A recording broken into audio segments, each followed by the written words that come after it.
जो कि 21 तरीक तो शहीदी हफ्ता शुरू होया है ते आप सारी संगतां ने इस हफ्ते नूं मिस नहीं किया है। गुरु महाराज की याद दे विच आप सारे ही तन मन धन दे नाल गुरु घर की सेवा कर रहे, गुरु महाराज के चरणों में जुड़ रहे हो। एक गल चेते रखना कि हमेशा ही जदों जुड़े रहोगे ते कलगियां वाले की कृपा हमेशा तुहाडे ऊपर बनी रहे। एक बारी महाराज ना हाथ में पत्थर फड़ के ते सतगुरु सच्चे पातशाह जी महाराज ना बाल्टी दे एक बाल्टी सी पानी दी ते विच छड़ दिता ते फिर सिखां नूं पुछया, नाल जिहड़े खलोते से सिख महाराज कहन लगे भी सिखो ये पत्थर क्यों डुब गया। उन्होंने कहा महाराज ये डुब गया, पत्थर बारा हुंदा पानी है ते डुब गया। फिर दूसरिया नूं पुछया, महाराज कहते भी पत्थर क्यों डुब गया। कहने लगे महाराज पत्थर है, पत्थर का स्वभाव है डुबना, वजन होता है, पानी में हमेशा पत्थर डुबता ही है। तो फिर कहते हैं मैं ज्यादा विस्तार में ना जावा, कलगियां वाले सतगुरु जी ने भाई नंद लाल जी को पूछे, कहने लगे भाई नंद लाल जी ये पत्थर क्यों डुबया? भाई नंद लाल जी गल च पल्ला पा के हाथ जोड़ के धन धन श्री गुरु गोबिंद सिंह सच्चे पातशाह जी महाराज के चरणों ते नमस्कार करके कहने लगा, महाराज जिहड़ा तुहाडे हथ विचों छुट गया वो इत्थे भी डुबेगा ते परलोक दे विच भी डूब जाएगा। गो सतनाम। आप जुड़े रहिए बस गुरु महाराज के चरणों के नाल। सत पोह नूं महाराज का परिवार का विछोड़ा पिया। सत पोह नूं छोटे साहिबजादे बाबा जोरावर सिंह जी, माता गुजर कौर, बाबा फतेह सिंह जी, दो छोटे साहिबजादे ते एक माता जी एक पासे, ते गुरु साहब के वड्डे साहिबजादे पंज प्यारे ते 40 सिख एक पासे, गुरु के महल माता सुंदर कौर भाई मनी सिंह जी एक पासे। कहते हैं जदों विछोड़ा पिया ते माता गुजर कौर जी छोटे साहिबजादे उन्हां दे नाल रहिंदे सी। माता जी ने हाथ फड़ के रखिया ते कहते हैं पानी दे विच कपड़े भी गीले हो गए। अत दी रात है, काली रात है, ऊपरों बरसात भी हो रही है ते छोटे छोटे बच्चे ते माता गुजर कौर जी जंगल वाले इलाके दे विच निकल गए। कोई बैटरी नहीं, हाथ दे विच कोई टॉर्च नहीं है, कोई उजाला नहीं है, धुप दी हनेरी है, जानवरां दीयां आवाज़ां जंगलां दे विच आंदियां हन, कपड़े भी भीजे हुए हैं, ठंड का टाइम है। बच्चों को थोड़ा टिका करके बिठाओ, थोड़ी एकाग्रता भंग ना हो मेरी, फिर आनंद जमेगा पूरा पूरा। सो साध संगत जी कहते हैं कलगियां वाले दे दो फरजंद माता गुजर कौर जी खूब हनेरी रात दे विच जंगल दे रास्ते चलते हुए जा रहे हैं। बघियाड़ की आवाज, शेर की आवाज, तरह तरह के जानवरों की आवाज उन्होंने कन्नां दे विच पैंदी है। पर धन गुरु नानक सत करतार वाहिगुरु वाहिगुरु जपते हुए माता गुजर कौर जी कुंभे मासकी नाम का पंडित सिंह के घर पहुंचे ते 7 पौह नूं उत्थे रात कट्टी। ते कहते हैं 8 पौह नूं फिर गंगू ब्राह्मण आ गया, कोई रसोईया जिसने 22 साल 25 साल कहते हैं महाराज के घर दे विच सेवा की सी। वो अपने पिंड जाने वास्ते माता जी को बेनती की, कहने लगे माता जी कृपा करो मेरे घर चरण पाओ। ते गंगू दे कहने दे उत्ते माता जी ते छोटे साहिबजादे कहते हैं गंगू दे नाल पिंड खेड़ी चल पे। जदों रात का वेला होया प्रसादा पानी दे की छकाना सी, बेईमान ने उपरों उपरों ही सेवा की, मन दे विच मैल भली हुई सी। मैं तुहानूं हमेशा ही दसदा कि जिन्ना चिर तक गुरु की कृपा ना होवे उन्ना चिर तक आपां जिन्ने मर्जी पाठ कर लईए, नितनेम कर लईए, दिखावे वाले काम कर लईए, पर बख्शिश का पात्र वही बनता जदों उहदी मर्जी हुंदी है। कहते हैं दिखावे की सेवा की ते माता जी दे कोल गठड़ी सी कपड़ियां दी, जिहदे विच छोटे साहिबजादियां दे एक एक जोड़ कपड़े माता जी दे कोल सी, ते मोहरा रखिया सी माता जी ने थोड़ी जी। महाराज ने कहा सी कि पानी विच सुट दिओ, सरसा नदी दे विच रोड़ दिओ सारी माया, ते सिंगा ने ते रोड़ती, माता जी ने थोड़ी बचा लई, कहते किते कम आएगी सोने दियां मोहरा। कहते हैं रात नूं 8 पौह नूं जदों गंगू दे घर माता जी ने विश्राम किया ते गंगू का मन बेईमान हो गया माया नूं वेख के। उन्हें माता जी के हथ दे विच मोर की थैली वेखी, उन्हें रात नूं चोरी तो चुक के ते लिया करके अपने कोल रख ली। माता जी सब देख रहे थे। जदों सवेर का वेला होया ते माता जी ने पूछया, कहते नीवे गंगू मोरा की थैली किते साम के रख लईए? कोई गल नहीं, रख लईए ना तेरे को चंगी तरह साम के। ते रोला पान लग पाया। जदों चोर नूं अपनी चोरी का पता लग जाए बड़ा दुख लगता उसको, ते फिर वो रोला पान लग पाया, कहने लगे माता जी मैं तुहानूं अपने घर पनाह दी, मेरे ते तुसीं चोरी दा इल्जाम लगांदे हो। माता जी ने कहा नीवे गंगू मैं तैनूं दस्सिया भी मोरा की थैली तेरे कोल पई है ते कोई नहीं रख लै, तू रोला क्यों पा रहा है? कहने लगा नहीं माता जी मैं चुकी नहीं मोरा की थैली। मन बेईमान हो गया थोड़ी जी माया नूं वेख के। महाराज की बाणी कहती है ना, मन खुटहर तेरा नहीं विश्वास तू महा दुआता। मैं पहला बेनती की, मन इतना बेईमान है कि कंट्रोल च ना रखा जाए तो की पता थले जाके किसी की जुत्ती ते चप्पल ते ही मन डोल जाए। कई बार होंदा ही बंदे चोरी करके ले जा देंगे एक दूजे दियां चप्पलां। इस संबंध के पिछे तुरन वाले बंदे दे काम हैं। माता जी ने गंगू नूं दस्सिया, गंगू रोला क्यों पा रहा? गंगू के मन दे विच बेईमानी जाग पई, लालच जाग पई। कहने लगे मना इत्थों ते माया मिल गई है, शिकार करके उथों भी इनाम प्राप्त कर लेने। कहते हैं माता जी ने बड़ा रोकिया, समझाया। कहते गंगू छोटे छोटे बच्चे हैं, इन्हां बच्चों के वल वेख, इन्होंने की कसूर किया, तू जा करके चुगली लगा रहा है, शिकार करने वास्ते जा रहा है। गंगू ने एक ना मनी ते साध संगत जी कहते हैं मोरिंडे जाकर के शिकायत कर दी थी। कहते माता गुजर कौर गुरु गोबिंद सिंह साहब जी की माता जी ते गुरु गोबिंद सिंह सच्चे पातशाह जी महाराज के दो फरगंद बाबा जोरावर सिंह ते बाबा फतेह सिंह मेरे घर विच मौजूद हैं। मैं कुंडा मार के आया ते कहते हैं साध संगत जी मोरिंडे तो पुलिस आ गई ते आ करके 8 पौ नूं कहते हैं गिरफ्तार करके सरहद की धरती में मोरिंडे ले करके जा रहे हैं खेड़ी तो। कहते हैं 9 पौ नूं जदों खेड़ी ले करके गए, कोतवाली दे विच काल कोठरी दे विच मोरिंडे दे पुलिस ने माता गुजर कौर जी नूं ते छोटे साहबजादियां नूं काल कोठरी दे विच रखे। कहते हैं खाण वास्ते कुछ भी नहीं दिता, ना कोई कपड़ा दिता, ना कोई गदेला है, ना कोई गर्म कपड़ा है। माता जी के कोल वही कपड़े जिहड़े पाए हुए आनंदपुर साहिब तो पाए हुए सी छोटे छोटे बच्चों ने। साध संगत जी थोड़ी कागरता दे नाल श्रवण करो, ये महाराज का प्रसंग है। देखो किहो जिहा मुश्किलां दा उन्होंने डट के सामना किया, पर धन गुरु नानक देव सच्चे पातशाह जी महाराज की सिੱਖੀ ਨੂੰ नहीं छड्डिया। उन्होंने कितना प्यार से उन्होंने सिੱਖੀ दे नाल, की पता शायद वो अज इन्नियां कुर्बानियां ना दिंदे ते दुनिया का इतिहास कुछ होर हुंदा। मैं पहले ही दस्सिया ना तुहानूं, ये देश देश ना हुंदा जे पिता दशमेश ना हुंदा। कलगियां वाले सतगुरु जी के परिवार ने बेअंत कुर्बानियां दित्तियां।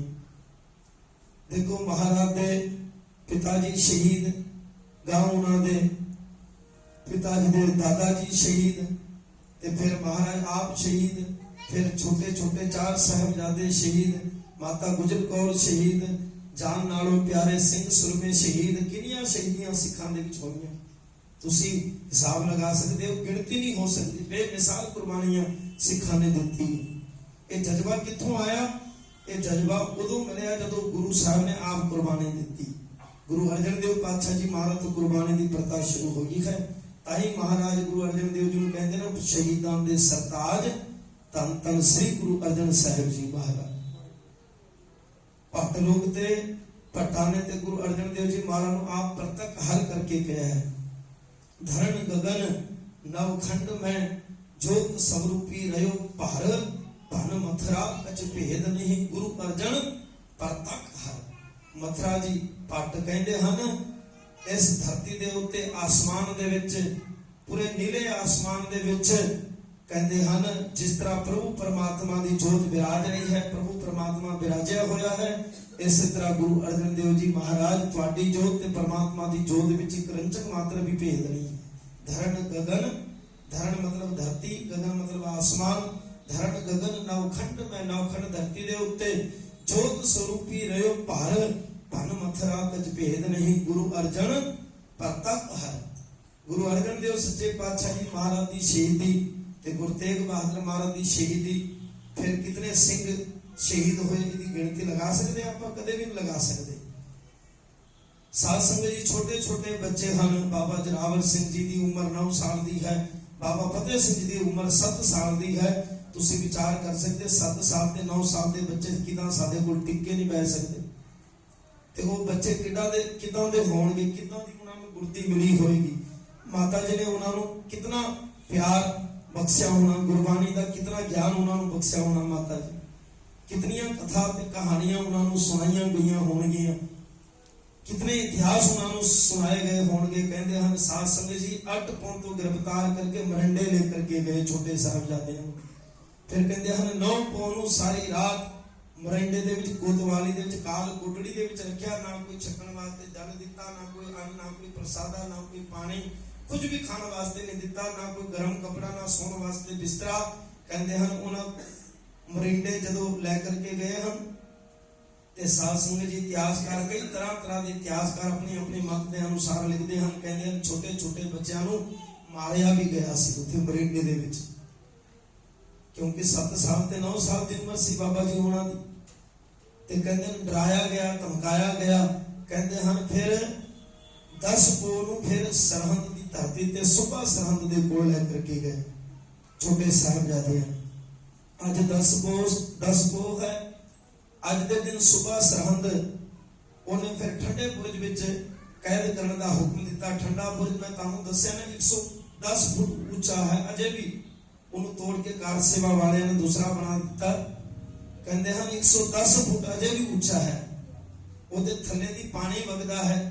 ਉਹ ਪਾਣੀ ਟਕਰਾ ਕਰਕੇ ਜਦੋਂ ਗੁੰਮਤ ਦੇ ਨਾਲ ਹਵਾ ਟਕਰਾਉਂਦੀ ਹੈ, ਕਹਿੰਦੇ ਹਨ ਆਸਾੜ ਤੇ ਜੇਠ ਦੇ ਮਹੀਨੇ ਦੇ ਵਿੱਚ ਵੀ ਉੱਥੇ ਠੰਡ ਮਹਿਸੂਸ ਹੁੰਦੀ ਹੈ। ਤੁਸੀਂ ਵਿਚਾਰ ਕਰ ਸਕਦੇ ਹੋ ਵੀ ਪੋਹ ਦੇ ਮਹੀਨੇ ਦੇ ਵਿੱਚ ਠੰਡੇ ਬੁਰਜ ਵਿੱਚ ਕਿਤਨੀ ਕੁ ਠੰਡ ਨਹੀਂ ਹੋਏਗੀ। ਛੋਟੇ ਛੋਟੇ ਬੱਚਿਆਂ ਨੂੰ ਕੋਈ ਗਰਮ ਕਪੜਾ ਨਹੀਂ ਹੈ। ਜਿਹੜੇ ਕੱਪੜੇ ਪਾਏ ਅਨੰਦਪੁਰ ਸਾਹਿਬ ਤੋਂ ਉਹੀ ਕੱਪੜੇ ਪਾਏ ਹੋਏ ਹੈ। ਖਾਣ ਪੀਣ ਵਾਸਤੇ ਕੁਝ ਨਹੀਂ ਹੈ। 2-3 ਦਿਨ ਦੇ ਭੁੱਖੇ, ਚੰਗੀ ਤਰ੍ਹਾਂ ਰੋਟੀ ਵੀ ਨਸੀਬ ਨਹੀਂ ਹੋਈ, ਪ੍ਰਸਾਦਾ ਪਾਣੀ ਵੀ ਨਸੀਬ ਨਹੀਂ ਹੋਇਆ। ਉਹਨਾਂ ਬੱਚਿਆਂ ਨੂੰ ਡਰਾ ਧਮਕਾ ਕਰਕੇ ਰਾਤ ਨੂੰ ਕੋਤਵਾਲੀ ਦੇ ਵਿੱਚ ਰੱਖਿਆ ਤੇ ਸਵੇਰ ਨੂੰ ਫਿਰ ਸਰਹੰਦ ਲੈ ਕਰਕੇ ਆਏ। ਕਹਿੰਦੇ ਹਨ ਸਾਧ ਸੰਗਤ ਜੀ 11 ਤੇ 12 ਤਰੀਕ ਨੂੰ ਫਿਰ ਕਚੇਰੀ ਲੱਗੀ ਬੱਚਿਆਂ ਦੀ। ਕਹਿੰਦੇ ਹਨ 11 ਪੋਹ ਨੂੰ ਤੇ 12 ਪੋਹ ਨੂੰ ਫਿਰ ਕਚੇਰੀ ਲੱਗੀ। ਜਦੋਂ ਇਤਿਹਾਸ ਕਹਿੰਦਾ ਹੈ ਧੰਨ ਬਾਬਾ ਜੋਰਾਵਰ ਸਿੰਘ ਜੀ, ਧੰਨ ਬਾਬਾ ਫਤਿਹ ਸਿੰਘ ਜੀ ਨੂੰ ਜਦੋਂ ਸੁਬਾ ਸਰਹੰਦ ਦੀ ਕਚੇਰੀ ਦੇ ਵਿੱਚ ਲਿਜਾਣ ਦਾ ਹੁਕਮ ਹੋਇਆ ਤੇ ਮਾਤਾ ਜੀ ਨੇ ਸਾਰੀ ਰਾਤ 10 ਪੋਹ ਨੂੰ ਸਾਰੀ ਰਾਤ ਬੱਚਿਆਂ ਨੂੰ ਉੱਠ ਕੇ ਜੱਪਾ ਪਾ ਕੇ ਤੇ ਮੂੰਹ ਦੇ ਵਿੱਚੋਂ ਹਵਾ ਦੇ ਕੇ ਭਾਵ ਦੇ ਕਰਕੇ ਉਹਨਾਂ ਬੱਚਿਆਂ ਦੀ ਰਾਖੀ ਕੀਤੀ। ਤੇ ਇਤਿਹਾਸ ਕਹਿੰਦਾ ਸਾਧ ਸੰਗਤ ਜੀ ਸਾਰੀ ਰਾਤ ਮਾਤਾ ਜੀ ਨੇ ਉਹਨਾਂ ਬੱਚਿਆਂ ਨੂੰ ਗੁਰੂ ਅਰਜਨ ਦੇਵ ਸੱਚੇ ਪਾਤਸ਼ਾਹ ਜੀ ਮਹਾਰਾਜ ਦੀ ਸ਼ਹੀਦੀ ਦੀ ਸਾਖੀ ਸੁਣਾਈ। ਆਖੋ ਸਤਿਨਾਮ। ਦੇਖੋ ਮਾਂ ਹੋਵੇ, ਦਾਦੀ ਹੋਵੇ ਤੇ ਮਾਤਾ ਗੁਜਰ ਕੌਰ ਵਰਗੀ। ਅੱਜ ਕੱਲ ਆਪਣੇ ਬੱਚਿਆਂ ਨੂੰ ਆਪਾਂ ਸਤਿ ਸ੍ਰੀ ਅਕਾਲ ਸਿਖਾ ਦਿੰਦੇ, ਬਸ ਇੰਨੇ ਚ ਆਪਾਂ ਬੜੇ ਖੁਸ਼ ਹੁੰਦੇ ਵੀ ਮੇਰਾ ਕਾਕਾ ਦੇਖੋ ਜੀ ਬਾਬਾ ਜੀ ਆ ਬੋਲ ਬੇਟਾ ਸਤਿ ਸ੍ਰੀ ਅਕਾਲ ਤੇ ਹੱਥ ਜੋੜਦਾ ਤੇ ਆਪਾਂ ਖੁਸ਼ ਹੋ ਜਾਂਦੇ। ਉਸ ਤੋਂ ਬਾਅਦ ਵਿੱਚ ਆਪਾਂ ਧਿਆਨ ਦੇਣਾ ਬੰਦ ਕਰ ਦਿੰਦੇ। ਤੇ ਸਾਧ ਸੰਗਤ ਜੀ ਮਾਤਾ ਜੀ ਨੇ ਜਦੋਂ ਸ਼ਹੀਦੀ ਦੀ ਸਾਖੀ ਸੁਣਾਈ, ਬੱਚਿਆਂ ਨੂੰ ਠੰਡ ਕਿੱਥੇ ਲੱਗਣੀ ਸੀ, ਜੋਸ਼ ਚੜ ਗਿਆ ਤੇ ਫਿਰ ਸੁੱਤੇ ਨਹੀਂ ਸੀ। ਫਿਰ ਸੌ ਗਏ। ਰਾਤ ਨੂੰ ਮਾਤਾ ਜੀ ਨੇ ਘੁੱਟ ਕੇ ਜੱਪਾ ਪਾ ਕੇ ਆਪਣੀ ਛਾਤੀ ਨਾਲ ਲਾ ਕੇ ਦੋਵੇਂ ਬੱਚਿਆਂ ਨੂੰ ਸੁਲਾਇਆ ਤੇ 11 ਪੋਹ ਨੂੰ ਸਾਧ ਸੰਗਤ ਜੀ ਜਦੋਂ ਕਚੇਰੀ ਦੇ ਵਿੱਚ ਪੇਸ਼ ਕੀਤਾ ਗਿਆ। ਇਤਿਹਾਸ ਕਹਿੰਦਾ ਹੈ ਮਾਤਾ ਜੀ ਨੇ ਜਾਂਦੇ ਵਾਰੀ ਜਦੋਂ ਪੁਲਿਸ ਲੈਣ ਵਾਸਤੇ ਆ ਗਏ ਤੇ ਮਾਤਾ ਜੀ ਨੇ ਪੁੱਛਿਆ ਵੀ ਕਾਹਦੇ ਵਾਸਤੇ ਆਓ? ਕਹਿੰਦੇ ਜੀ ਮਹਾਰਾਜ ਜੀ ਮਾਤਾ ਜੀ ਸਾਨੂੰ ਹੁਕਮ ਹੋਇਆ ਤੁਹਾਡੇ ਲਾਲਾ ਨੂੰ ਕਚੇਰੀ ਦੇ ਵਿੱਚ ਬੁਲਾਇਆ ਗਿਆ ਹੈ। ਮਾਤਾ ਜੀ ਨੇ ਕਿਹਾ ਮੇਰੇ ਲਾਲ ਦੇ ਹਜੇ ਛੋਟੇ ਨੇ, 7 ਤੇ 9 ਸਾਲ ਦੀ ਉਮਰ। ਇਹਨਾਂ ਨੇ ਕੀ ਕਸੂਰ ਕੀਤਾ? ਇਹਨਾਂ ਦਾ ਕੀ ਕਸੂਰ ਹੈ? ਇਹਨਾਂ ਨੂੰ ਕੀ ਪਤਾ ਕਚੇਰੀ ਕੀ ਹੁੰਦੀ? ਕਾਹਦੇ ਵਾਸਤੇ ਤੁਸੀਂ ਲੈ ਕਰਕੇ ਜਾ ਰਹੇ ਹੋ? ਮੈਂ ਵੀ ਚੱਲਦੀ ਹਾਂ ਨਾਲ ਤੁਹਾਡੇ। ਉਹਨਾਂ ਨੇ ਕਿਹਾ, ਸਿਪਾਹੀਆਂ ਨੇ ਕਿਹਾ ਮਾਤਾ ਜੀ ਤੁਹਾਨੂੰ ਨਹੀਂ ਬੁਲਾਇਆ, ਤੁਹਾਡੇ ਬੱਚਿਆਂ ਨੂੰ ਬੁਲਾਇਆ ਹੈ। ਅਸੀਂ ਤੇ ਸਿਪਾਹੀ ਹੈਗੇ, ਅਸੀਂ ਤੇ ਉਹਨਾਂ ਦੇ ਹੁਕਮ ਨੂੰ ਬਜਾਵਾਂਗੇ, ਸਾਡੀ ਤੇ ਡਿਊਟੀ ਹੈ, ਅਸੀਂ ਕੀ ਕਰ ਸਕਦੇ ਹਾਂ? ਤੇ ਸਾਧ ਸੰਗਤ ਜੀ ਮਾਤਾ ਜੀ ਨੇ ਜਾਂਦੇ ਵਾਰੀ ਬਾਬਾ ਫਤਿਹ ਸਿੰਘ ਤੇ ਬਾਬਾ ਜੋਰਾਵਰ ਸਿੰਘ ਦੇ ਕੰਦੇ ਵਿੱਚ ਆਖਿਆ ਦੇਖਿਆ ਜੀ ਬੱਚਿਓ ਗੁਰੂ ਨਾਨਕ ਸੱਚੇ ਪਾਤਸ਼ਾਹ ਜੀ ਮਹਾਰਾਜ ਦੇ ਘਰ ਦਾ ਤਖਤ ਕਿਸੇ ਦੁਨੀਆਵੀ ਬਾਦਸ਼ਾਹ ਦੇ ਸਾਹਮਣੇ ਅੱਜ ਤੱਕ ਨਹੀਂ ਚੁੱਕਿਆ ਹੈ। ਲਾਜ ਰੱਖਣੀ, ਗੁਰੂ ਨਾਨਕ ਦਾ ਤਖਤ ਕਿਸੇ ਦੁਨੀਆਵੀ ਬਾਦਸ਼ਾਹ ਦੇ ਅੱਗੇ ਅੱਜ ਤੱਕ ਨਹੀਂ ਚੁੱਕਿਆ ਹੈ। ਗੁਰੂ ਨਾਨਕ ਸੱਚੇ ਪਾਤਸ਼ਾਹ ਜੀ ਨੂੰ ਯਾਦ ਕਰ ਲੈਣਾ ਤੇ ਤੁਹਾਡੇ ਪੜਦਾਦੇ ਨੂੰ ਯਾਦ ਕਰ ਲੈਣਾ ਕਿਵੇਂ ਤੱਤੀ ਤਵੀ ਤੇ ਬੈਠ ਕੇ ਸ਼ਹੀਦ ਹੋਏ ਸੀ। ਮੈਂ ਤੁਹਾਨੂੰ ਸਾਖੀ ਸੁਣਾਈ ਹੈ ਨਾ ਰਾਤ ਜਾਂਦੇ ਵਾਰੀ ਜਦੋਂ ਬੱਚਿਆਂ ਨੂੰ ਕੰਨ ਦੇ ਵਿੱਚ ਕਹਿ ਦਿੱਤਾ। ਕਹਿੰਦੇ ਹਨ ਸਾਧ ਸੰਗਤ ਜੀ ਉਹ ਤੇ ਖੂਨ ਗੁਰੂ ਕਲਗੀਧਰ ਪਾਤਸ਼ਾਹ ਜੀ ਉਹਨਾਂ ਦੇ ਰੰਗਾਂ ਦੇ ਵਿੱਚ ਸੀ। ਜਦੋਂ ਕਚੇਰੀ ਦੇ ਵਿੱਚ ਪੈਰ ਰੱਖਿਆ ਤੇ ਬਾਬਾ ਜੋਰਾਵਰ ਸਿੰਘ ਤੇ ਬਾਬਾ ਫਤਿਹ ਸਿੰਘ ਜੀ ਨੇ ਇੱਕ ਦੂਜੇ ਦੇ ਵੱਲ ਮੂੰਹ ਕਰਕੇ ਤੇ ਗੱਜ ਕੇ ਫਤਿਹ ਬੁਲਾਏ। ਕਹਿੰਦੇ ਵਾਹਿਗੁਰੂ ਜੀ ਕਾ ਖਾਲਸਾ ਵਾਹਿਗੁਰੂ ਜੀ ਕੀ ਫਤਿਹ। ਕਚੇਰੀ ਦੇ ਵਿੱਚ ਸੰਨਾਟਾ ਛਾ ਗਿਆ। ਕਹਿੰਦੇ ਯਾਰ ਜਿਹੜਾ ਕਾਜੀ ਸੀ ਤਸਬੀਹ ਹੱਥ ਵਿੱਚ ਫੜੀ ਹੋਈ ਸੀ, ਮਾਲਾ ਉਹਦੀ ਮਾਲਾ ਡਿੱਗ ਪਈ। ਉਹ ਕਹਿਣ ਲੱਗਾ ਯਾਰ ਕਮਾਲ ਦੀ ਗੱਲ ਹੈ, ਇਤਨਾ ਜਜ਼ਬਾ ਇਤਨੀ ਛੋਟੀ ਉਮਰ ਦੇ ਵਿੱਚ, ਇਤਨੇ ਬੁਲੰਦ ਹੌਸਲੇ ਇਹਨਾਂ ਬੱਚਿਆਂ ਦੇ, ਕਮਾਲ ਹੈ। ਦੇਖ ਕਰਕੇ ਕਾਜੀ ਹੈਰਾਨ ਹੋ ਗਏ। तस्वीर हाथ विचों डेग पे काजी फिर तस्वीर चुकिया ते फिर दीवान सुचानंद कहने लगा बच्चों ये तुहाडे गुरु गोबिंद सिंह दा दरबार नहीं है सुबह सरहंद दा दरबार है इत्थे फतेह नहीं जो चलनी इत्थे सलाम करो सुबह सरहंद ते बच्चा ने कहा दीवान सुचानंद सलाम इको ही खुदा नूं कीता जांदा असीं दुनियावी बादशाह नूं सलाम नहीं करदे असीं ते अकाल पुरख वाहिगुरू नूं सलाम करन वाले हैगे अगो सतनाम सुबह सरहंद देख करके उहदे ते रोंगटे खड़े होके कहने लगे छोटे छोटे बच्चे एडा इन्हां दा हौसला एडा जिगरा इन्हां बच्चियां दा किहो जी कुर्ती दित्ती इन्हां नूं माता जी ने किहो जे फरजंद ने गुरु गोबिंद सिंह जी दे सुबह हैरान हो गया कहने लगे साध संगत जी को उन्होंने बड़ा डराया गया धमकाया गया पर छोटे छोटे लाला ने कहा डरना है तो केवल और केवल अकाल पुरख वाहिगुरू तो ही असी डरते हैं किसी बंदे तो किसी दुनियावी बादशाह तो सानू डर नहीं लगता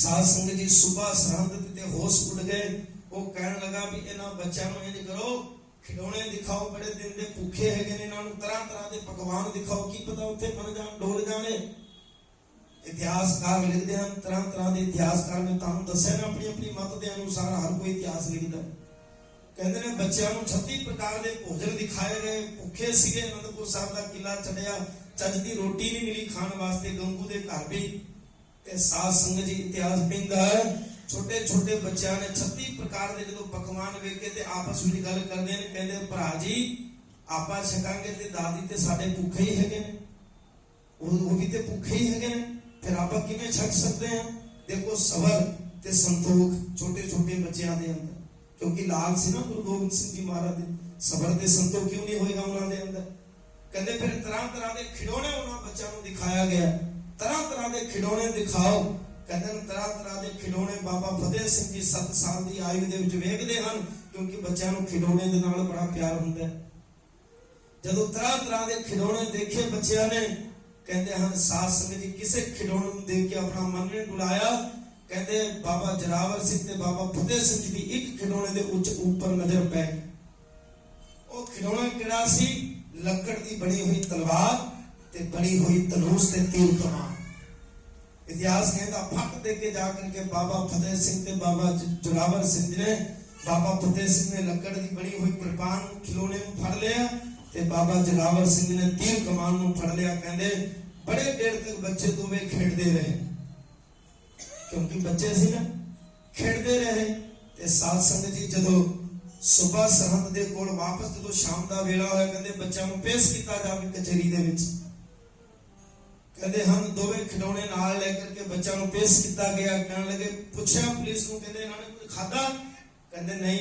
महाराज नवाब साहब इन्होंने कुछ भी नहीं खादा तरह तरह के इन्होंने पकवान दिखाए गए तरह तरह के इन्होंने टॉफियां मिठाइयां दिखाई गई पर इन्होंने किसी चीज को हथ नहीं लाया कहते फिर कहते हाँ इन्होंने खिडौने दिखाए गए तरह तरह के इन्होंने किसी खिडौने ने हथ नहीं लाया कहते हैं तीर ते धनुष ते कहते लकड़ की बनी हुई कृपान जी सी एक खिडौने इन्होंने हथ लाया तो इन्हों के हथ में हैगियां दीवान सुचानंद ने फट दे के मोगा संभाल के पूछन लगा बच्चों ये तीर अते कमान एक खिडौने जिहड़े लकड़ दे बने हुए ने कादे वास्ते तुसी चुक के ले आए हो ते बाबा फतेह सिंह ते बाबा जोरावर सिंह जी बच्चे उम्र दे सी उन्होंने कहा दीवान सुचानंद साडे गुरु पिता ने बचपन तो सानू शस्त्र दे नाल प्यार करने का जज्बा साडे अंदर भरिया सिखाया है साडे वड्डे भरा अजीत वीर ते जुझार वीर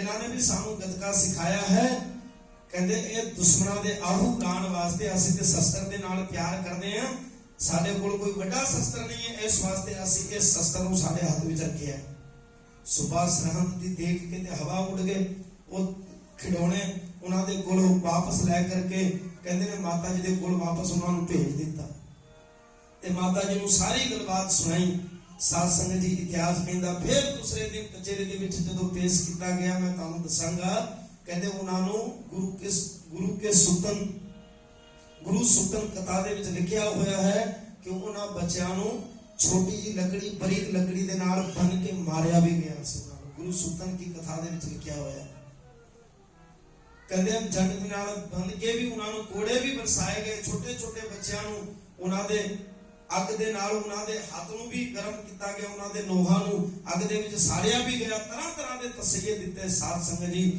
ਪਰ ਧੰਨ ਸੀ ਗੁਰੂ ਗੋਬਿੰਦ ਸਿੰਘ ਸੱਚੇ ਪਾਤਸ਼ਾਹ ਜੀ ਮਹਾਰਾਜ ਦੇ ਫਰਜ਼ੰਦ ਭੁੱਖੇ ਪਿਆਸੇ, ਉਹਨਾਂ ਨੂੰ ਪਤਾ ਬਾਰ-ਬਾਰ ਮਾਤਾ ਗੁਜਰ ਕੌਰ ਜੀ ਨੂੰ ਪੁੱਛਦੇ ਹਨ, ਪੁੱਛਦੇ ਸੀ ਰਾਹ ਦੇ ਵਿੱਚ, ਕਹਿੰਦੇ ਮਾਤਾ ਜੀ ਦਾਦੀ ਮਾਂ ਗੁਰੂ ਪਿਤਾ ਸਾਨੂੰ ਛੱਡ ਕੇ ਕਿਧਰ ਨੂੰ ਚਲ ਗਏ, ਸਾਡੇ ਭਰਾ ਸਾਨੂੰ ਛੱਡ ਕੇ ਕਿਧਰ ਨੂੰ ਚਲ ਗਏ, ਸਾਡੇ ਵੱਡੇ ਭਰਾ ਨਜ਼ਰ ਨਹੀਂ ਆ ਰਹੇ, ਗੁਰੂ ਪਿਤਾ ਨਜ਼ਰ ਨਹੀਂ ਆ ਰਹੇ। ਕਹਿੰਦੇ ਇੰਨਾ ਸ਼ੌਕ ਇਹਨਾਂ ਨੂੰ ਜੰਗ ਦਾ, ਸਾਡਾ ਵੀ ਖਿਆਲ ਇਹਨਾਂ ਨੂੰ ਭੁੱਲ ਗਿਆ, ਉਹਨਾਂ ਨੂੰ ਕੀ ਪਤਾ ਬੱਚਿਆਂ ਨੂੰ ਵੀ ਜੰਗ ਦੇ ਵਿੱਚ ਵਿਛੜ ਗਏ ਨੇ। ਤੇ ਸਾਧ ਸੰਗਤ ਜੀ ਮਾਤਾ ਜੀ ਫਿਰ ਉਹਨਾਂ ਨੂੰ ਸ਼ਾਬਾਸ਼ੀ ਹੌਸਲਾ ਅਫਜ਼ਾਈ ਕਰਦੇ ਹੋਏ ਫਿਰ ਦੂਸਰੀ ਗੱਲ ਸੁਣਾ ਕਰਕੇ ਉਹਨਾਂ ਦਾ ਹੌਸਲਾ ਅਫਜ਼ਾਈ ਕੀਤਾ। ਤੇ ਇਸੇ ਪ੍ਰਕਾਰ ਛੋਟੇ ਸਾਹਿਬਜ਼ਾਦਿਆਂ ਨੂੰ ਸਰਹੰਦ ਦੀ ਧਰਤੀ ਤੇ ਸਾਧ ਸੰਗਤ ਜੀ ਇਤਿਹਾਸ ਕਹਿੰਦਾ 3 ਦਿਨ ਤੱਕ ਠੰਡੇ ਬੁਰਜ ਦੇ ਵਿੱਚ ਨਾ ਖਾਣ ਵਾਸਤੇ ਕੁਝ ਦਿੱਤਾ, ਨਾ ਉੱਡਣ ਵਾਸਤੇ ਕੁਝ ਕੱਪੜਾ ਦਿੱਤਾ, ਉਹਨਾਂ ਨੂੰ 3 ਦਿਨ ਤੱਕ ਠੰਡੇ ਬੁਰਜ ਦੇ ਵਿੱਚ ਇਹਨਾਂ ਵੇੜਿਆਂ ਦੇ ਵਿੱਚ ਉੱਤੇ ਕੈਦ ਕਰਕੇ ਰੱਖਿਆ ਗਿਆ ਸੀ। ਤੇ ਸਾਧ ਸੰਗਤ ਜੀ ਬਾਬਾ ਫਤਿਹ ਸਿੰਘ ਜੀ ਨੇ ਸੁਬਾ ਸਰਹੰਦ ਨੂੰ ਕਿਹਾ ਸੀ, ਕਚਹਿਰੀ ਦੇ ਵਿੱਚ, ਭਰੀ ਕਚਹਿਰੀ ਦੇ ਵਿੱਚ, ਕਹਿਣ ਲੱਗੇ ਸੁਣ ਸੁਬਿਆ, ਪਰਬਤ ਕਦੇ ਦਾਬਿਆਂ ਨਾਲ ਨਹੀਂ ਹਿਲ ਜਾਂਦੇ, ਬੱਚੇ ਹੋਣ ਜਿਹੜੇ ਸ਼ੇਰ ਬਬਰਾਂ ਦੇ ਕਦੇ ਭੇਡਾਂ ਵਿੱਚ ਨਹੀਂ ਰਲ ਜਾਂਦੇ। ਤੇਰੀ ਗਲਤ ਫਹਿਮੀ ਹੈ ਕਿ ਅਸੀਂ ਆਪਣੇ ਧਰਮ ਨੂੰ ਛੱਡ ਕੇ ਇਸਲਾਮ ਨੂੰ ਕਬੂਲ ਕਰ ਲਵਾਂਗੇ। ਜਿਸ ਤਰ੍ਹਾਂ ਸਾਡੇ ਦਾਦਾ ਪਿਤਾ ਜੀ ਨੇ ਕੁਰਬਾਨੀ ਦਿੱਤੀ ਹੈ ਦਿੱਲੀ ਦੇ ਵਿੱਚ ਚਾਂਦਨੀ ਚੌਕ ਦੇ ਵਿੱਚ, ਸਾਡੇ ਪੜਦਾਦੇ ਨੇ ਤੱਤੀ ਤਵੀ ਤੇ ਬੈਠ ਕੇ ਕੁਰਬਾਨੀ ਦਿੱਤੀ ਹੈ ਸੁਬਾ ਸਰਹੰਦ, ਅਸੀਂ ਵੀ ਕੁਰਬਾਨੀ ਦੇਣ ਨੂੰ ਤਿਆਰ ਹਾਂ, ਪਰ ਅਸੀਂ ਆਪਣੇ ਧਰਮ ਨੂੰ ਛੱਡਣ ਵਾਸਤੇ ਤਿਆਰ ਨਹੀਂ। ਦੇਖੋ ਕਿਹੋ ਜਿਹਾ ਜਜ਼ਬਾ ਸੀ ਉਹਨਾਂ ਦੇ ਅੰਦਰ। ਛੋਟੇ ਛੋਟੇ ਬੱਚਿਆਂ ਨੂੰ, ਤੁਹਾਡੇ ਬੱਚੇ ਤੇ ਟਿੱਕੇ ਨਹੀਂ ਬੈਠ ਸਕਦੇ, 7 ਸਾਲ ਦੇ 9 ਸਾਲ ਦੇ ਬੱਚਿਆਂ ਨੂੰ ਕੀ ਜਜ਼ਬਾ, ਕੀ ਗੁਰਤੀ ਮਾਤਾ ਜੀ ਨੇ ਦਿੱਤੀ ਹੋਈ ਸੀ, ਤੁਸੀਂ ਵਿਚਾਰ ਕਰ ਸਕਦੇ ਹੋ। ਸਾਧ ਸੰਗਤ ਜੀ ਸਾਡਾ ਇਤਿਹਾਸ, ਸਾਨੂੰ ਵਿਰਸੇ ਦੇ ਵਿੱਚ ਇਤਨਾ ਤਗੜਾ ਇਤਿਹਾਸ ਮਿਲਿਆ ਹੈ। ਇਸ ਧਰਤੀ ਦੇ ਵਿੱਚ ਕੋਈ ਵੀ ਐਸੀ ਕੌਮ ਨਹੀਂ ਹੈ, ਇਸ ਨੀਲੇ ਆਸਮਾਨ ਦੇ ਥੱਲੇ ਕੋਈ ਵੀ ਐਸਾ ਮਜ਼ਹਬ ਨਹੀਂ ਹੈ ਜਿਸ ਨੂੰ ਵਿਰਸੇ ਦੇ ਵਿੱਚ ਇਤਨਾ ਵੱਡਾ ਇਤਿਹਾਸ ਮਿਲਿਆ ਹੋਵੇ ਜਿਸ ਤਰ੍ਹਾਂ ਦਾ ਇਤਿਹਾਸ ਸਾਨੂੰ ਸਿੱਖਾਂ ਨੂੰ ਮਿਲਿਆ। ਕੋ ਸਤਨਾਮ।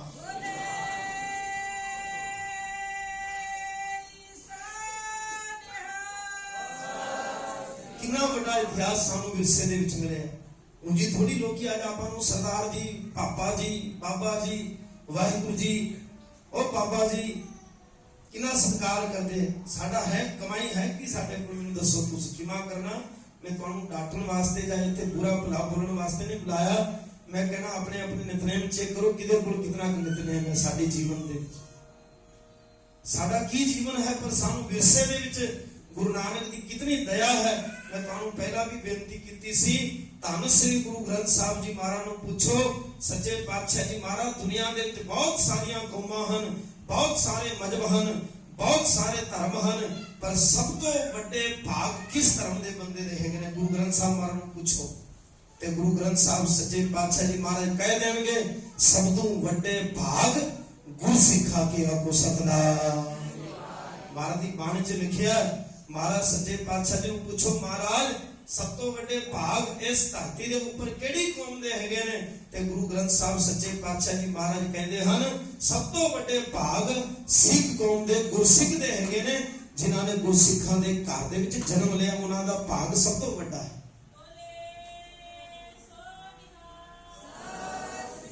ਅੱਜ ਕਿਤਨੀ ਵੱਡੀ ਰਹਿਮਤ ਹੈ, ਕਿਤਨੀ ਵੱਡੀ ਕਿਰਪਾ ਹੈ। ਸਾਡੇ ਬਜ਼ੁਰਗਾਂ ਨੂੰ ਯਾਦ ਕਰੋ ਕਿਵੇਂ ਜੁੜੇ ਹੁੰਦੇ ਸੀ ਪਹਿਲੇ ਮਹਾਰਾਜ ਦੀ ਬਾਣੀ ਦੇ ਨਾਲ। ਹੁਣ ਆਉਣ ਵਾਲਾ ਸਮਾਂ ਆਪਾਂ ਕਿੰਨਾ ਭਿਆਨਕ ਕਰ ਦਿੱਤਾ। ਜੂੜਾ ਤੇ ਵਿਸਰ ਗਿਆ, ਸਾਡੇ ਸਿਰ ਦੇ ਉੱਪਰੋਂ ਕੂੜਾ ਵੀ ਵਿਸਾਰ ਦਿੱਤਾ। ਪੰਜਾਬੀ ਬੋਲੀ ਕਿਸੇ ਨੂੰ ਆਉਂਦੀ ਨਹੀਂ। ਕਿਸੇ ਨੂੰ ਮੈਂ 1-2 ਵਾਰੀ ਮੇਰੇ ਕੋਲ ਕੋਈ ਬੱਚੇ ਆਏ ਸਿੱਖਣ ਵਾਸਤੇ ਤੇ ਮੈਂ ਉਹਨਾਂ ਨੂੰ 35 ਅਜਰੀ ਦਾ ਗਿਆਨ ਕਰਵਾਇਆ। ਮੈਂ ਕਿਹਾ ਬੱਚੇ ਬੋਲ ਊੜਾ, ਤੇ ਉਹ ਹੱਸੇ, ਕਹਿੰਦੇ ਜੀ ਊੜਾ ਕੀ ਹੁੰਦਾ? मैं क्या तू सीखने वास्ते आया ना मेरे को गुरुमुखी? कहता हाँ जी। मैं क्या बोल कूड़ा, हसे। मैं क्या बोल एड़ा, फिर हसे। वो कहता है ये क्यों जी बोली है? ते साथ संगत जी जिस बंदे को अपनी मां बोली भुल जाती है, जिस कौम को अपना इतिहास भुल जाता है, जिस कौम के अंदर अपने इतिहास के प्रति जज्बा नहीं रहता, अपने इतिहास को जिहड़ी कौम इस दुनिया दे विच भुला दिंदी है, वो कौम ज्यादा चिर तक इस दुनिया दे विच जिउंदी नहीं रह सकती। आखो सतनाम।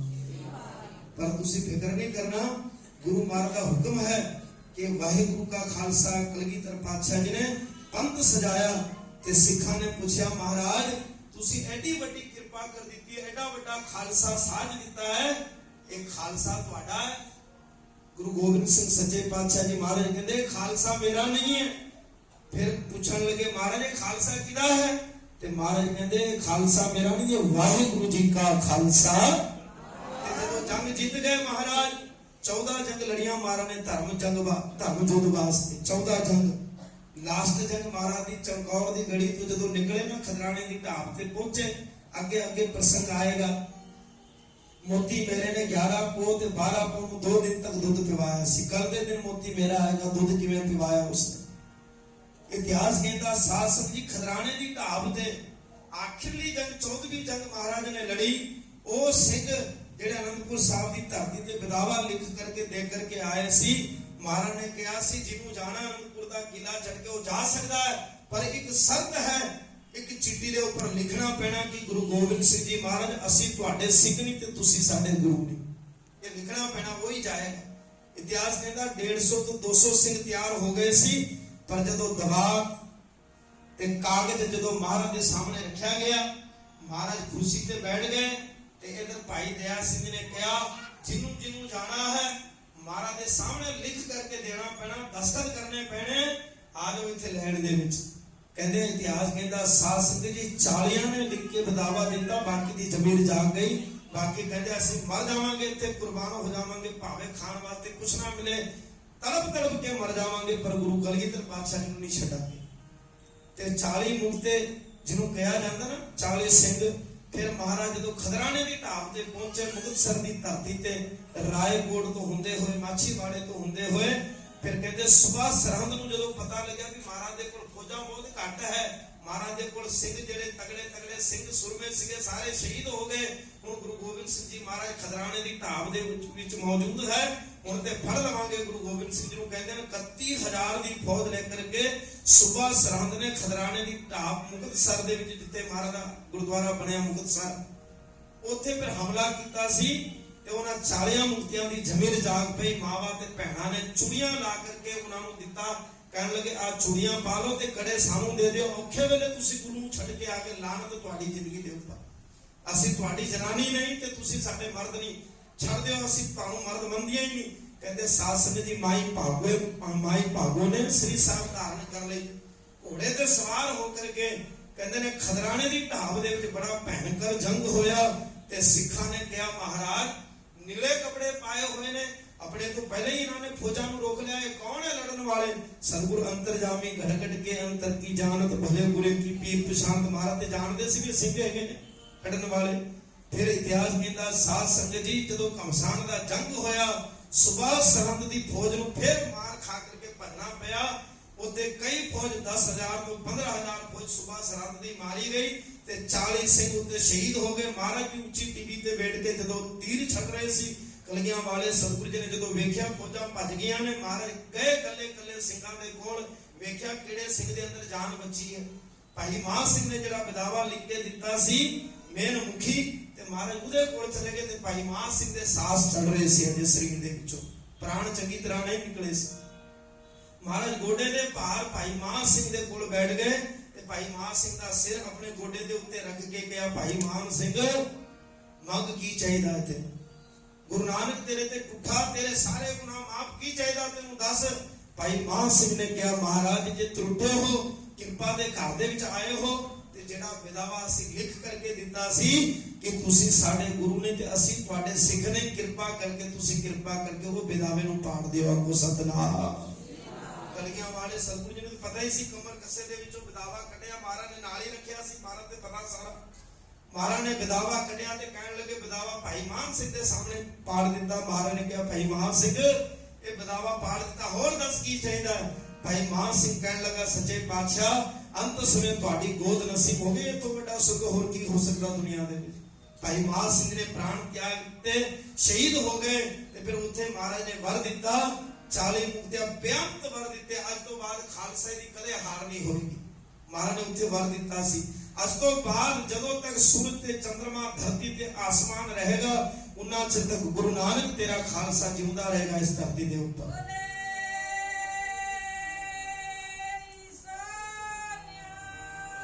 ਸਤਿ ਸ੍ਰੀ ਅਕਾਲ। ਵਰ ਦਿੱਤਾ। ਦਇਆ ਸਿੰਘ ਨੇ ਪੁੱਛਿਆ, ਮਹਾਰਾਜ ਅੱਜ ਤੁਸੀਂ ਇਸ ਤਰ੍ਹਾਂ ਵੱਡਾ ਵਰ ਕਿਉਂ ਦੇ ਰਹੇ ਹੋ? ਅੱਜ ਤੁਸੀਂ ਇਤਨੇ ਪ੍ਰਸੰਨ ਕਿਉਂ ਹੋ? ਤੇ ਮਹਾਰਾਜ ਕਹਿਣ ਲੱਗੇ, ਦਇਆ ਸਿੰਘ ਅੱਜ ਮੈਂ ਇਸ ਵਾਸਤੇ ਇਤਨਾ ਖੁਸ਼ ਹਾਂ ਕਿ ਜਿਸ ਕੌਮ ਦੇ ਵਿੱਚ ਬੀਬੀਆਂ ਆਪਣੇ ਆਪ ਨੂੰ ਬਚਾਉਣ ਵਾਸਤੇ ਤਿਆਰ ਹੋ ਜਾਣ, ਹੱਥ ਵਿੱਚ ਸ੍ਰੀ ਸਾਪ ਫੜ ਲਵੇ ਤੇ ਆਪਣੀ ਰੱਖਿਆ ਕਰਨ ਵਾਸਤੇ ਤਿਆਰ ਹੋ ਜਾਵੇ, ਉਸ ਕੌਮ ਨੂੰ ਕਦੇ ਵੀ ਇਸ ਦੁਨੀਆ ਦੇ ਵਿੱਚ ਕੋਈ ਨਹੀਂ ਹਰਾ ਸਕਦਾ। ਮਾਈ ਭਾਗੋ ਨੇ ਅੱਜ ਇਹ ਗੱਲ ਸਾਬਤ ਕਰ ਦਿੱਤੀ ਹੈ। ਘੋੜੇ ਦੇ ਉੱਤੇ ਚੜ ਕੇ ਦੁਸ਼ਮਣਾਂ ਦੇ ਆਹੂ ਬੁਲਾਉਂਦੇ ਹੋਏ ਮਾਈ ਭਾਗੋ ਨੇ ਇਹ ਦੱਸ ਦਿੱਤਾ ਕਿ ਜਿਹੜਾ ਗੁਰੂ ਨਾਨਕ ਦੀ ਸਿੱਖੀ ਨੂੰ ਕਮਾਏਗਾ, ਉਹ ਭੈਣ ਹੋਵੇ ਜਾਂ ਭਰਾ ਹੋਵੇ, ਉਹਦੇ ਸਿਰ ਦੇ ਉੱਪਰ ਗੁਰੂ ਨਾਨਕ ਦਾ ਹੱਥ ਰਹੇਗਾ। ਕੋਈ ਵੀ ਪਾਪੀ ਮੈਲੀ ਅੱਗ ਕਰਕੇ ਕਿਸੇ ਭੈਣ ਦੇ ਵੱਲ ਤੱਕ ਵੀ ਨਹੀਂ ਸਕੇਗਾ। ਆਪਕੋ ਸਤਨਾਮ। ਤੇ ਮਾਈ ਭਾਗੋ ਜੀ ਨੇ ਲੜਕੇ ਵੀ ਖਾ ਦਿੱਤਾ।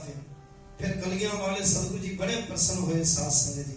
ਤੇ ਫਿਰ ਹੁਣ ਕੱਲ ਦੇ ਦਿਨ ਆਪਾਂ ਕਿਵੇਂ ਮੋਤੀ ਮਹਿਰਾ ਨੇ 11 ਪੋਹ ਨੂੰ ਗੁਰੂ ਕੇ ਲਾਲਾ ਨੂੰ ਦੁੱਧ ਛਕਾਇਆ ਤੇ ਦੁੱਧ ਛਕਾਉਣ ਦੇ ਬਦਲੇ ਬਾਬਾ ਮੋਤੀ ਮਹਿਰਾ ਨੂੰ ਕੀ ਕੁਰਬਾਨੀ ਦੇਣੀ ਪਈ। ਸਾਧ ਸੰਗਤ ਜੀ ਆਪਾਂ ਸੇਵਾ ਕਰਦੇ ਆਂ ਤੇ 50 ਵਾਰੀ ਨਾਮ ਲੈਂਦੇ ਆਂ। ਜਦੋਂ ਮੋਤੀ ਮਹਿਰਾ ਮਾਤਾ ਜੀ ਦੇ ਕੋਲ ਦੁੱਧ ਲੈ ਕਰਕੇ ਆਇਆ ਸੀ ਤੇ ਮਾਤਾ ਗੁਜਰ ਕੌਰ ਨੇ ਕਿਹਾ ਸੀ, ਮੋਤੀ ਮਹਿਰਾ ਗੱਲ ਸੁਣ, ਤੂੰ ਦੁੱਧ ਪਿਵਾਏਗਾ, ਜੇ ਸਰਕਾਰ ਨੂੰ ਪਤਾ ਲੱਗਿਆ ਤੇ ਇਸ ਸੇਵਾ ਦੇ ਬਦਲੇ ਤੈਨੂੰ ਬਹੁਤ ਵੱਡੀ ਕੁਰਬਾਨੀ ਦੇਣੀ ਪੈਗੀ। ਤੇ ਮੋਤੀ ਮਹਿਰਾ ਨੇ ਕਿਹਾ ਸੀ, ਮਾਤਾ ਇਸ ਸੇਵਾ ਦੇ ਬਦਲੇ ਜੇਕਰ ਮੇਰਾ ਪੂਰਾ ਸਰਬੰਸ ਵੀ ਕੁਰਬਾਨ ਹੋ ਜਾਵੇ ਤਾਂ ਵੀ ਮੈਨੂੰ ਇਹ ਸੇਵਾ ਮਹਿੰਗੀ ਨਹੀਂ ਜੀ ਪੈਣੀ। ਤੁਸੀਂ ਦੁੱਧ ਪੀ ਕਰਕੇ ਮੇਰੀ ਸੇਵਾ ਪ੍ਰਵਾਨ ਕਰੋ। ਆਪਕੋ ਸਤਨਾਮ।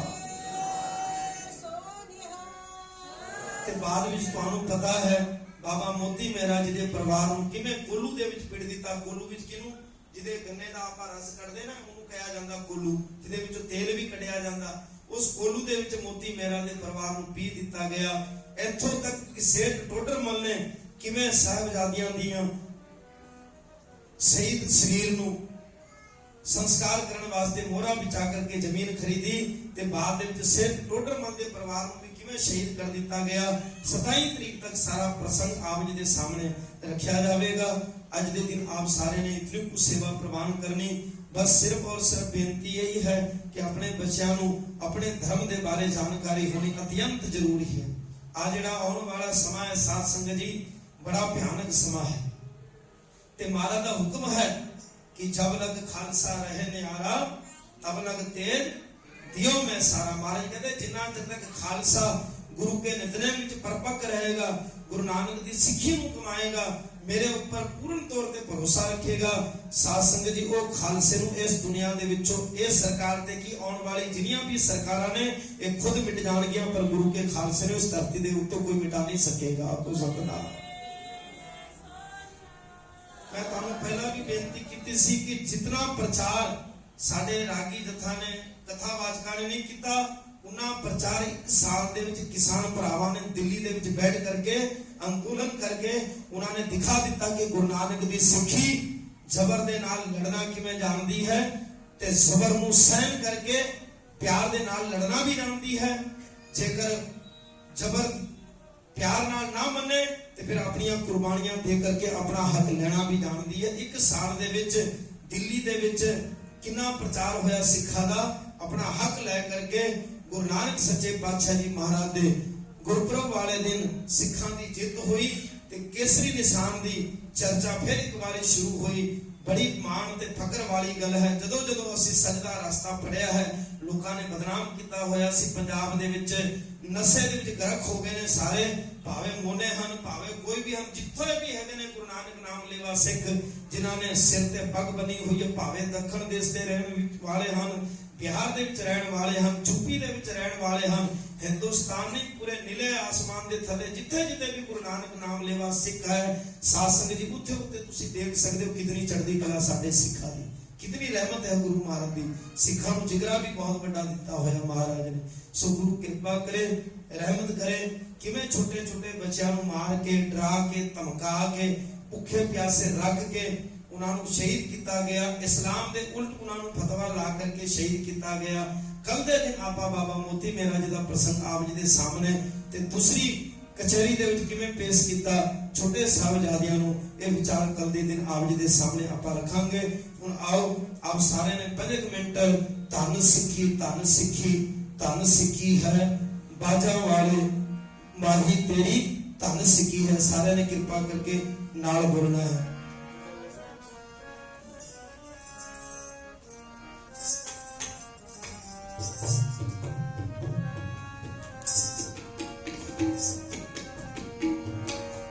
धन सिक्खी धन सिक्खी धन सिक्खी है,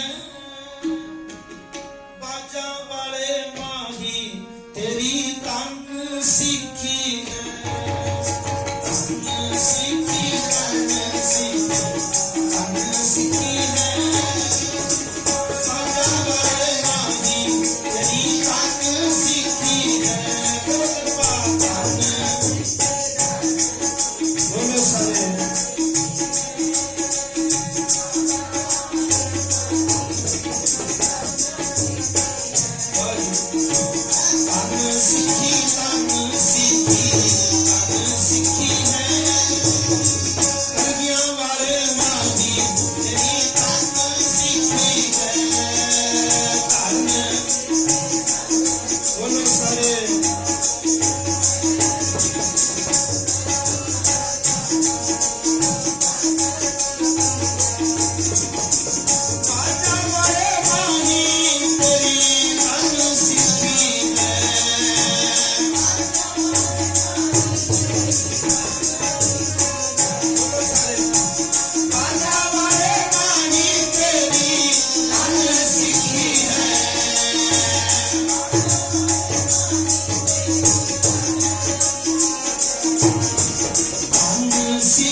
आप जी 21 तरीक तो इतने हाजरी भर रहे हो ते खाम गांव दे विच एक मैसेज आ रहा है भी क्यों आ रहे हैं सरदार जी 21 तरीक तो ते उन्हां दे कोल अपने आप ही मैसेज आ रहा है। कहते हैं इन्हां वेलियां दे विच गुरु गोबिंद सिंह सच्चे पातशाह जी महाराज दे फरजंदा ने ते जान नालों प्यारे सिंह सूरमिया ने शहीदी दी सी। उन्हां तक अपने आप एक मैसेज आता है। जदों असीं अपने धर्म दे नाल जुड़ जांदे हां ते लोकां दे विच अपने आप फिर मैसेज आता है एक तुसीं धन हो। मेरी यही अरदास है कलगियां वाले सतगुरु जी के चरणों के विच इत्थों की जितनी भी गुरु नानक नाम लेवा सिख संगत है कलगियां वाले सतगुरु जी सारियां नूं चढ़दियां कला दियां दातां बख्शिश करे। परिवार में सुख शांति बच्ची बच्चों को गुरसिੱਖੀ वाला जीवन देह रुकता तंदुरुस्ती जीवन की दात कलगियां वाला माही सारियां नूं बख्शिश करे। मेरी यही अरदास है जिन्हें भी हुण 27 तरीक तक जिहड़ा भी शहीदी हफ्ता है आप सारियां ने आना है। गुरु साहब जी नूं मत्था टेकना है श्रद्धांजलि पेश करनी है। सच्ची अते सुची श्रद्धांजलि यही है जिहड़ी तुसीं इत्थे बैठ करके महाराज के दरबार विच हाजरियां भर रहे हो। आओ आनंद साहब का पाठ कोई भी रसना वांझे ना रहे सारे ने कृपा करके नाल बोलना। रामकली महला की जानी ओंकार सिद्ध प्रसाद नंद पया मेरी मां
जिन्ना जिन्ना प्रेमियों ने कीर्तन भेंटा हाजिर करवाई